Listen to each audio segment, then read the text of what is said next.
Alors, cette année, D3E fête ses 35 ans. Ouais, c'est pas marrant, ça. Comment avez-vous démarré cette aventure? Oui. Eh bien, cette aventure a démarré parce que nous nous sommes retrouvés au chômage après la fermeture de l'entreprise Alpha Mélange Gérin, qui avait son siège social et son usine à Colombes, en région parisienne. Et nous, on dirigeait avec mon ami Gérard Essior l'agence PACA. Donc, et on pensait que l'agence PACA était viable. Donc on a décidé de racheter l'agence. On a commencé comme ça et on s'était lancé. L'agence était dans la zone entreprise de Cadarache. À l'époque, il y avait une entreprise. Et ce n'était pas des Ageco, c'est du luxe, c'était des baraques en tôle.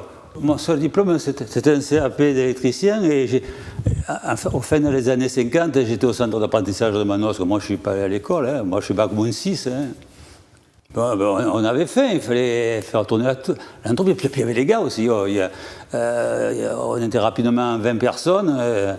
Il y a eu des mois qu'on ne s'est pas payé avec Gérard. Hein, on s'est payé plus tard. Hein, donc, et puis il faut y être, il faut se battre. Hein, donc c'est un combat. Hein, là, c'est pas le choix.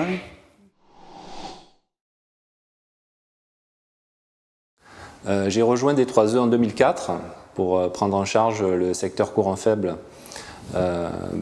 après une dizaine d'années d'expérience dans un grand groupe en informatique. Et j'ai pu apprécier très rapidement les valeurs, l'ambiance qui régnait au sein de cette PME, comme par exemple des valeurs de dynamisme, de recherche d'efficacité, un esprit d'équipe et une implication de tous pour faire avancer l'entreprise. Et c'était vraiment une grosse différence entre ce que j'avais pu vivre avant dans un grand groupe avec une philosophie plus liée à la concurrence entre les personnes, alors que là, D3E, c'était vraiment l'entraide et la volonté de tracer un chemin tous ensemble. Moi, j'ai commencé à D3E en juin 81. C'est donc Charlie qui est venu me chercher quelque part au LEP. J'étais passionné pour le dessin et il voulait quelqu'un qui fasse du dessin du bureau d'études. Et donc voilà, mon professeur lui a montré le schéma que j'avais réalisé pour le projet. Et je crois que c'est ce schéma qui a lancé le début de l'aventure. En arrivant, j'ai eu des baraquements. Donc là, voilà, je suis tombé d'un cran. Et le deuxième cran, c'est quand j'ai visité l'entreprise, il n'y avait pratiquement personne dedans, puisqu'ils étaient tous sur les chantiers. Il y avait un comptable. Et puis après, il m'a mené dans une autre baraque, hein, puisque c'était baraque à l'époque, hein, chantier. Et il m'a dit, voilà, ta planche à dessin, donc... mais moi, aujourd'hui, je ne sais pas ce qu'il y a à faire, donc tu balayes l'atelier, quoi. Voilà, ça s'est passé comme ça. Et puis après, de fil en aiguille, j'ai commencé à dessiner et à faire du chantier, des travaux. Il m'a confié des missions de plus en plus intéressantes et importantes. Alors aujourd'hui, vous avez passé la main à Jean-P et à Christophe. À vos yeux, quelles sont leurs qualités? Alors, quelles sont leurs qualités? Je suis quand même très heureux qu'ils s'entendent bien, qu'ils font une bonne équipe. Et ça, c'est important. Ça, c'est important parce que les associations... C'est pas facile, hein, ça ne marche pas toujours. Et là, c'est parfait. Jean-Pierre, c'est un véritable chef d'entreprise. Et lui, bon, il a toutes les qualités, c'est un gros travailleur, il a du punch, de l'énergie, et il a une bonne vision de la boutique, quoi. Donc, puis il est très humain, donc c'est merveilleux. Bon, hein. Quand je l'ai embauché, le hasard a fait que le premier jour, je lui ai fait balayer l'atelier. Donc, je ne savais pas que 35 ans, un trou, il se retrouverait là. Hein. Mais Christophe, lui, bon, c'est un gros travailleur et il a une bonne analyse de l'entreprise, c'est un bon organisateur. Il a de la rigueur et il se bat, c'est un peu un guerrier aussi. Mais je suis rassuré pour l'avenir avec eux. Alors c'est difficile hein, pour un fils de parler de son père, mais je dirais que c'est... Son esprit d'initiative qui le caractérise en tant qu'entrepreneur. Il a une capacité à fédérer, à entraîner, à motiver les collaborateurs ou les gens avec lesquels il travaille. Je pense que c'est sa qualité principale. Et je dirais qu'il a aussi la volonté de transmettre le métier aux plus jeunes apprentis et aux débutants. Il a toujours ce souci d'accompagner pour progresser. Pour moi, c'est un battant. Pour aller monter à Paris à l'époque, pour aller racheter une entreprise de cette taille, je pense qu'il fallait le faire. Et puis toujours cette pointe d'humour qui fait qu'on a l'impression qu'il ne s'intéresse pas à l'entreprise alors qu'il se fait un mouron et il arrive à nous fédérer comme ça et c'est super.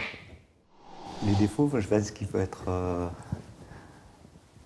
excessif dans les deux sens, je dirais.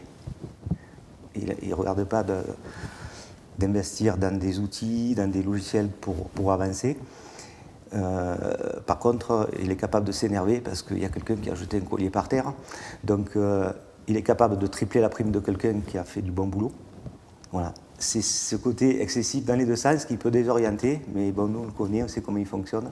Son gros défaut, c'est le rangement. Le rangement en jetant tout ce qui traîne à la poubelle. Alors c'est vrai que quand on sait qu'il y a une campagne de rangement à D3E, tous les collaborateurs sont très vigilants par rapport à leur stock ou par rapport à ce qu'ils ont entreposé dans l'atelier. Et on essaie de faire en sorte de passer le cap avec le moins de pertes possible. Ouais, les points forts de D3E, pour moi, c'est déjà l'équipe. Je pense qu'on peut les appeler piliers. Fait travailler ensemble, je pense qu'aujourd'hui, la force de l'entreprise, elle est là. Parce qu'ils se complètent bien et on a de super jeunes dans l'entreprise qui arrivent. La réactivité, c'est ce qu'apprécient bon nombre de nos clients. Cette proximité qu'on peut avoir avec nos clients et la culture qu'on a pu mettre en place avec eux. Je pense qu'on a vraiment la culture de nos clients.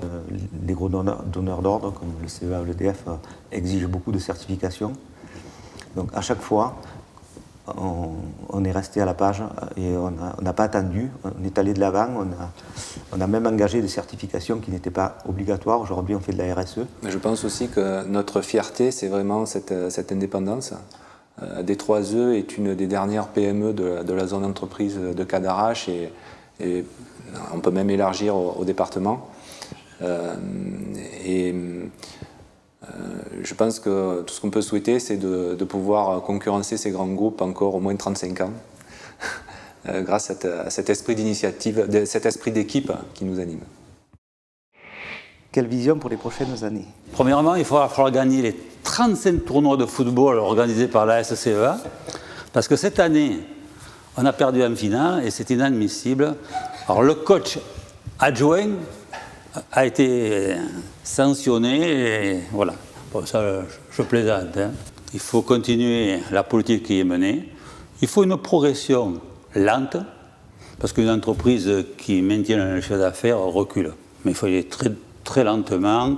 Donc, et il y a encore quelques secteurs qu'on n'est pas présents. Donc, il faut former des équipes et puis aller dans les secteurs qu'on n'est pas encore présents. Pour ma part, c'est de faire le relais entre Charlie et Christophe, puisque Christophe est plus jeune que moi. Et je crois que j'ai un engagement envers Charlie. Il y a quelques années, il y a 3-4 ans, ça a été un peu difficile dans l'entreprise. Et là, aujourd'hui, on a une super bonne équipe. Christophe nous a rejoints et moi, je suis rassuré de l'avoir derrière. J'ai quelques jeunes qui sont super.